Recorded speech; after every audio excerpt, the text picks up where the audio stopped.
સન ગુજરાતી વિચાર.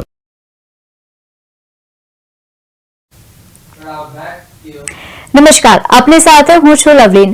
મેડિકલ હેલ્થમાં આપણે રોજ અલગ અલગ ટોપિક પર ચર્ચા કરતા હોઈએ છીએ. અત્યારના સમયમાં લોકોને કમરનો દુખાવો ખૂબ જ થઈ ગયું છે. એના પાછળનું કારણ એક એ પણ છે કે અત્યારે બેઠાડું જીવન છે. લોકો બેસીને મોટા ભાગે પીસી પર કામ કરતા હોય છે.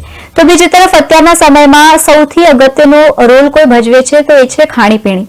અત્યારના સમયમાં ભેળસેળવાળી વસ્તુઓ પણ ખૂબ જ મોટા પ્રમાણમાં મળી રહી છે. તે પણ ક્યાંક ને ક્યાંક અસર કરે છે. પરંતુ સમજવું જરૂરી છે કે કમરનો દુખાવો શું કામ થઈ રહ્યું છે અને જ્યારે કમરનો દુખાવો થઈ રહ્યું છે તો તેને અવગણવું ન જોઈએ. અને એટલા જ માટે આજે મારી સાથે ચર્ચા કરવા માટે ડોક્ટર ચિરાગ પટેલ જોડાયા છે, જે ઓર્થોપેડિક સર્જન છે, સ્પાઇનલ કોર્ડ પર સર્જન પણ છે. સ્વાગત છે આપનું ડોક્ટર ચિરાગ નેટવર્ક ન્યૂઝમાં. ડોક્ટર, સૌ પહેલા એ જ સમજીશું કે શું કામ થાય છે પેન કમરમાં અને કઈ રીતે શરૂઆત થાય છે? કમરનો દુખાવો એટલે કે બેક પેઇન સામાન્ય રીતે બે પ્રકારનો હોય છે. એક મેકેનિકલ બેક પેઇન હોય છે અને એક બીજો હોય છે કે પેથોલોજીકલ બેક પેઇન હોય છે. Mechanical back pain that means સ્નાયુને સંલગ્ન કમરનો દુખાવો કે જેની અંદર સ્નાયુઓ સંકળાયેલા હોય છે.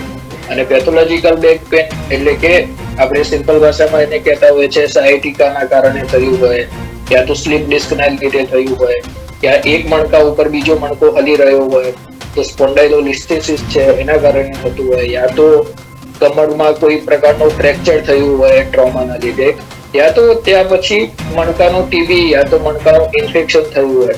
તો 10 માંથી જે 8 પેશન્ટ હોય છે એમને મેકેનિકલ જ બેક પેન હોય છે.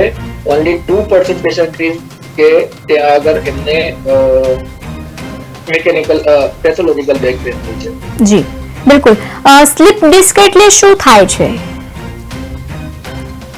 સ્લીપ ડિસ્ક એટલે આપણે સાદી ભાષામાં કહીએ તો એ સાયટિકા છે કે આ રીતે જે આપણી સ્પાઇન હોય છે એની અંદર સ્પાઇનના બે મણકાની વચ્ચે ગાદી આવેલી હોય છે.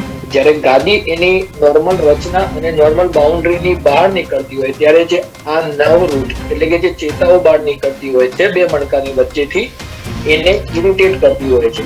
એટલે આ નર્વ રૂટનો ત્યાં આગળ ઇન્ફ્લેમેશન થતું હોય છે અને આ જે નર્વ રૂટ હોય છે એ પગના નીચેના ભાગમાં જતા હોય છે. ત્યારે આપણને સામાન્ય રીતે બેક પેઇન થાય યા તો પછી પગની અંદર આપણને એવું લાગે કે કઈ ઇલેક્ટ્રિસિટી પાસ થઈ રહી છે, કરંટ પસાર થઈ રહ્યો હોય, એ રીતે પગની અંદર દુખાવો થતો હોય છે. એટલે કે ત્યાં આગળ આપણને લેગ પેઇન બી થતું હોય છે અને જોડે જોડે બેક પેઇન બી થતું હોય છે. બિલકુલ. પ્રારંભિક લક્ષણોની વાત કરીએ તો એ શું થાય છે? લક્ષણોની અંદર એવું હોય છે કે સૌપ્રથમ તો બેક પેઇન થાય છે, ત્યાર પછી ધીમે ધીમે પગની અંદર દુખાવો વધતો હોય છે.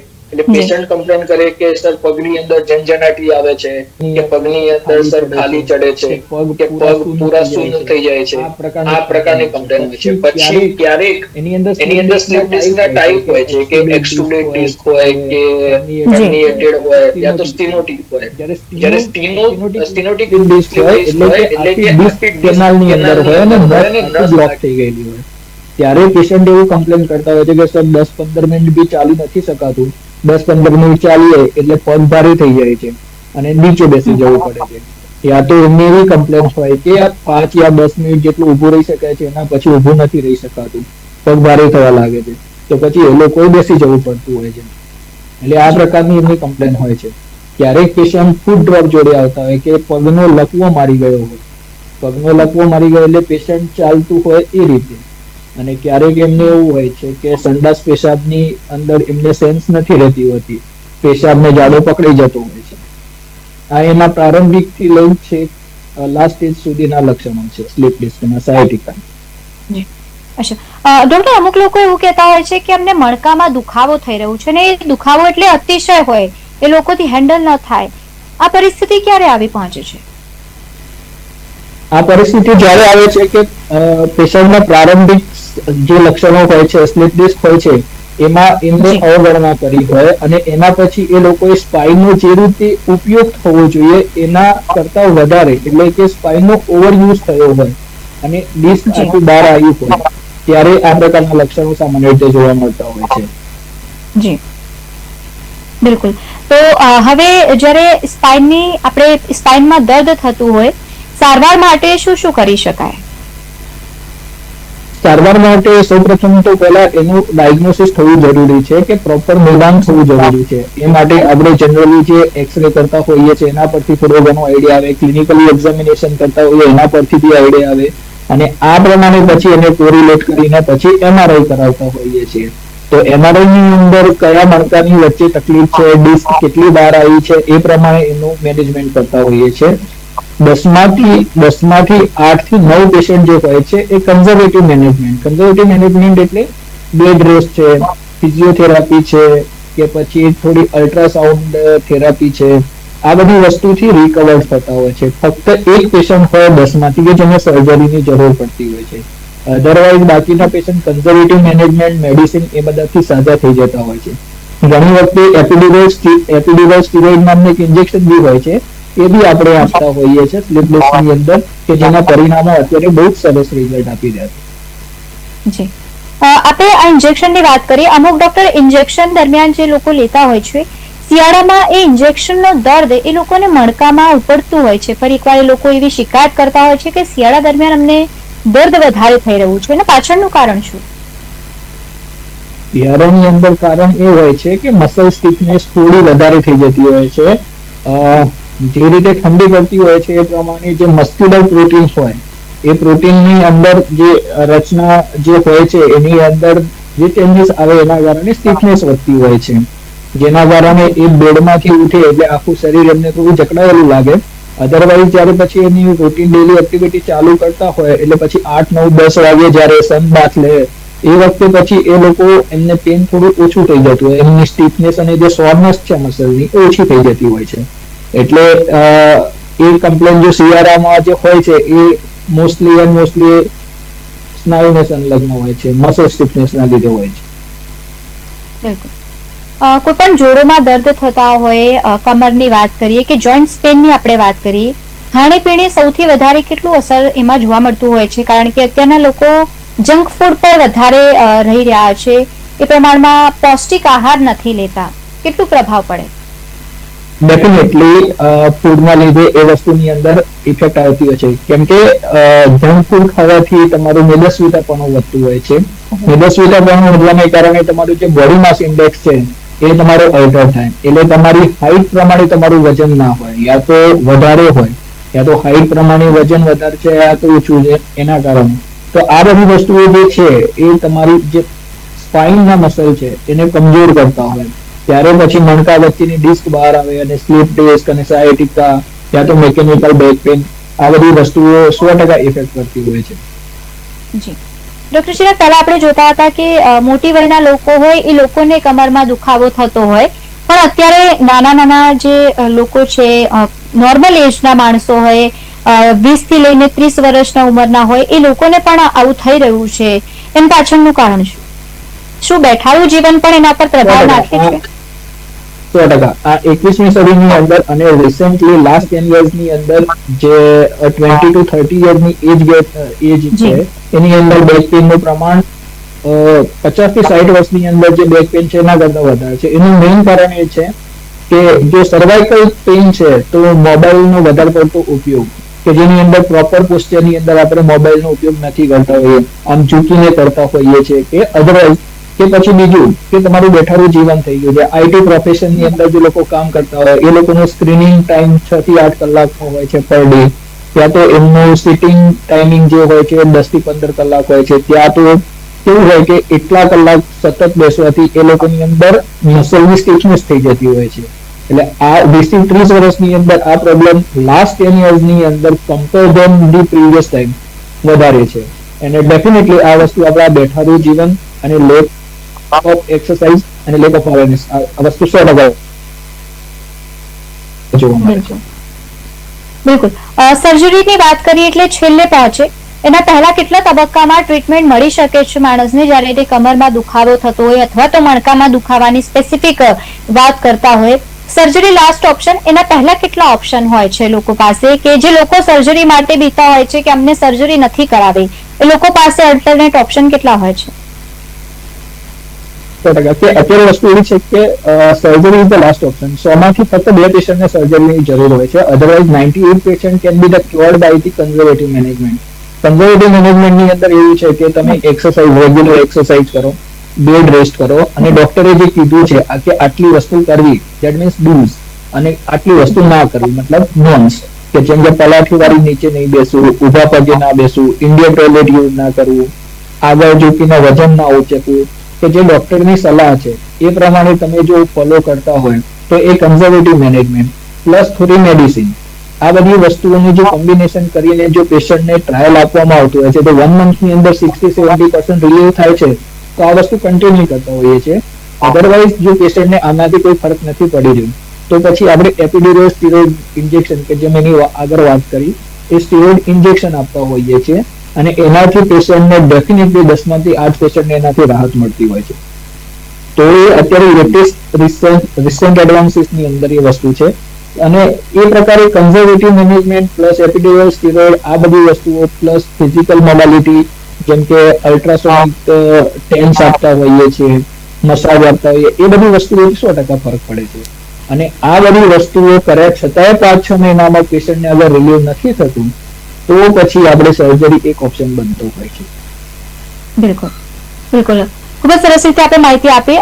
ડોક્ટર, જે રીતે હવે સર્જરીની વાત કરીએ, કઈ રીતે સર્જરી કરવામાં આવે છે અને કેટલાક સમયમાં સર્જરી થાય છે?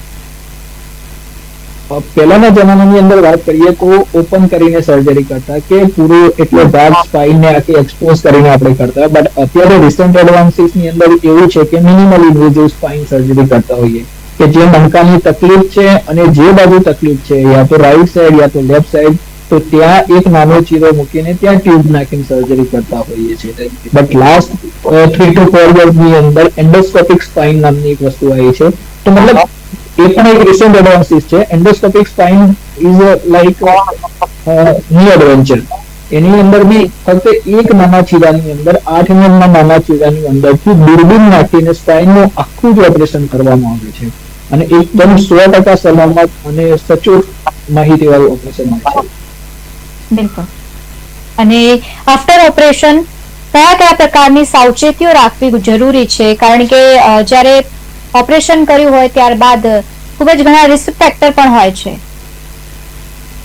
રિસ્ક ફેક્ટરની અંદર એવું છે કે જે દર્દીના જેમ કે બ્લડ પ્રેશર છે, થાઇરોઇડ છે, ડાયાબિટીસ છે, આ બધી વસ્તુમાં જ રિસ્ક હોય છે. અધરવાઇઝ અત્યારે જે એન્ડોસ્કોપિક સ્પાઇન છે, યા તો MIS મિનિમલ ઇન્વેઝિવ છે, યા તો રોબોટિક સ્પાઇન છે, આ બધી વસ્તુની અંદર સર્જરી રિલેટેડ કોઈ રિસ્ક નથી હોતા.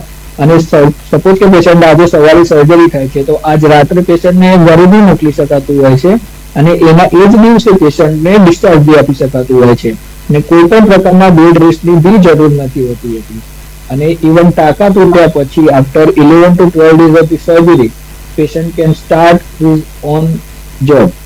તો મતલબ અત્યારે જે પ્રકારે એડવાન્સમેન્ટ ઓફ ટેકનિક આવી રહી છે સ્પાઇનની અંદર, તો કોઈ પ્રકારના રિસ્ક નથી હોતા જે પહેલાના જમાનામાં. જી બિલકુલ. એક મહત્વપૂર્ણ વાત ડોક્ટર, કે જે લોકોને હાર્ટને લાગતી કોઈ પ્રોબ્લેમ હોય અથવા તો પહેલા કોઈ પણ પ્રકારની સર્જરી એ લોકોએ કરાવી હોય, શું એવા લોકો પણ સ્પાઇન સર્જરી કરાવી શકે છે? 100% ડેફિનેટલી. કે જે લોકોના આગળ બી એન્જિયોપ્લાસ્ટી થઈ ગઈ છે, યા તો કોઈ બી પ્રકારનું CABG થયેલું છે, યા તો પેસમેકર બી મુકાયેલા લોકોની બી સર્જરી અત્યારે પોસિબલ છે. ઇવન લાસ્ટ મંથ 3 પેશન્ટ જેને કે ઇજેક્શન ફ્રેક્શન એટલે કે હાર્ટની પમ્પિંગ કરવાની ક્ષમતા જે નોર્મલી 60 થી 65% હોય, લોકોની 20 થી 25% હતી, એવા 3 પેશન્ટ ઓપરેટ કરવામાં આવ્યા છે. એટલે મતલબ હવે એ પ્રકારની કોઈ પ્રકારના રિસ્ક નથી, કે એડવાન્સમેન્ટ ઓફ ટેકનોલોજી આવી ગઈ છે. એનેસ્થેસિયાના મશીન બી સારા છે, અને ICU ફેસિલિટી, આ બધી જે વસ્તુઓને કોરિલેટ કરીને આગળ વધતા હોઈએ તો એ કોઈ પણ પ્રકારના એવા રિસ્ક નથી હોતા. બિલકુલ. અને જ્યારે સ્પાઇન સર્જરીની વાત કરી છે, શું સામાન્ય વ્યક્તિ પણ સ્પાઇન સર્જરી કરાવી શકે છે? એટલે હવે આપણે કોસ્ટની વાત કરીએ તો શું એક સામાન્ય નાગરિક પણ કરાવી શકે છે spine surgery? Spine surgery definitely કોઈ પણ માણસ કરાવી શકે છે, બટ એડવાન્સમેન્ટ ઓફ ટેકનોલોજી જે પ્રમાણે છે એ પ્રમાણે એ લોકોના રોબોટિક સ્પાઇન અગર કરાવવા જઈએ છે તો એ થોડું કોસ્ટલી હોય છે, કેમ કે એડવાન્સમેન્ટ ઓફ ટેકનોલોજી છે. રોબોટ ને એ બધી દરેક વસ્તુ ઓબ્વિયસલી કોસ્ટિંગ થોડું એનું હોય, અધરવાઇઝ ગુજરાત ગવર્મેન્ટની જે સ્કીમ છે મા યોજના કે PMKY એની અંદર જે સ્પાઇન સર્જરી થતી જ હોય છે સંલગ્ન હોસ્પિટલની અંદર, તો મતલબ જેને જરૂરિયાત છે એ લોકો 100% ગવર્મેન્ટની સ્કીમ હેઠળ ઓપરેશન કરાવી શકે છે.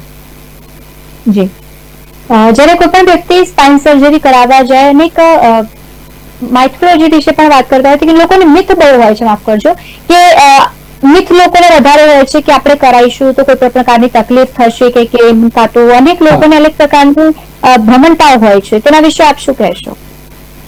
100% કે આ પેશન્ટની અંદર ઘણી માન્યતાઓ હોય છે કે ઓપરેશન કરાવ્યા પછી સખત બેડ રેસ્ટ કરવો પડતો હોય છે, કામ ના કરી શકીએ. જે મેં આગળ જણાવ્યું પ્રમાણે અત્યારે એડવાન્સમેન્ટ ઓફ ટેકનોલોજીના કારણે પેશન્ટને very same day can discharge, તો મતલબ એની અંદર બેડ રેસ્ટની કોઈ જરૂર છે જ નહીં.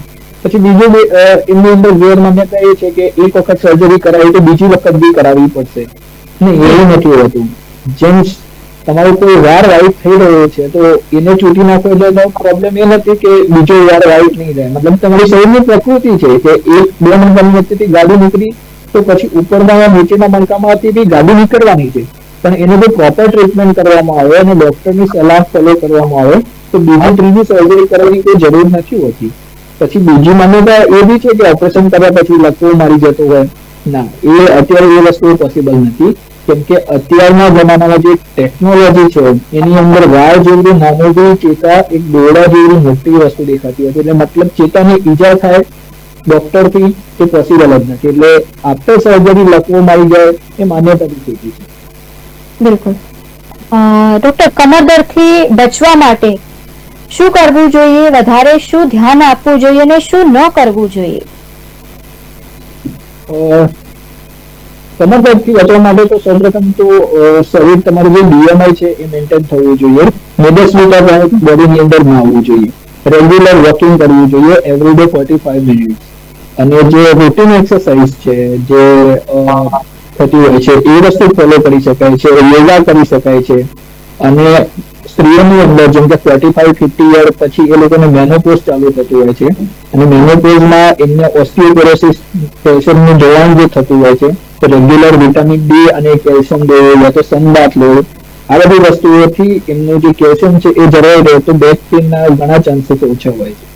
આ બધી વસ્તુ કરવાથી અને સંતુલિત આહાર લેવાથી બી બેક પેઇન કંટ્રોલ કરી શકાતો હોય. બિલકુલ.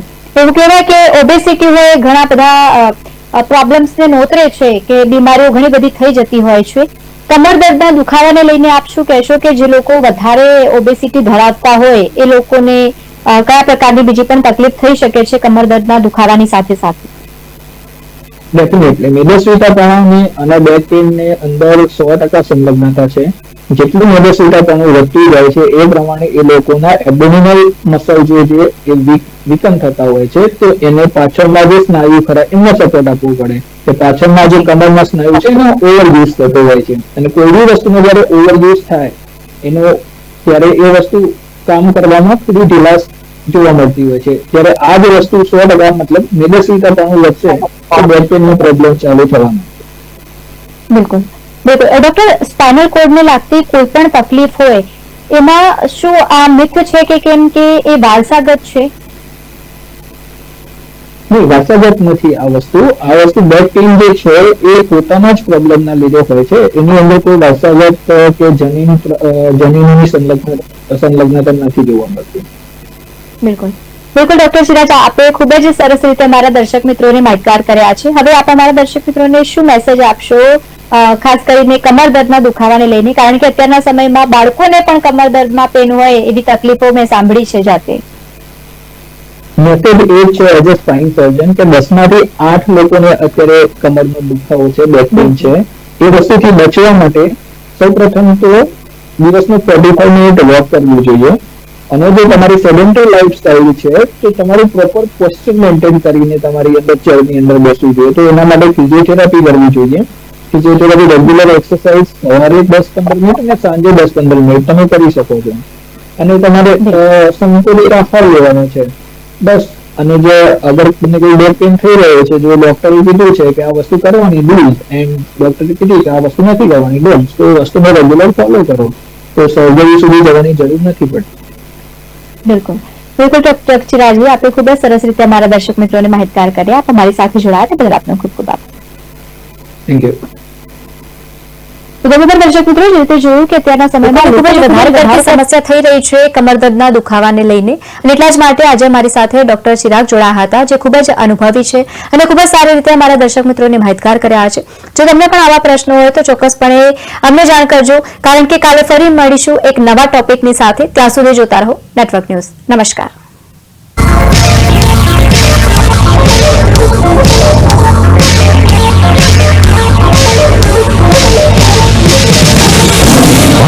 નેટવર્ક ન્યૂઝ, અસલ ગુજરાતી વિચાર.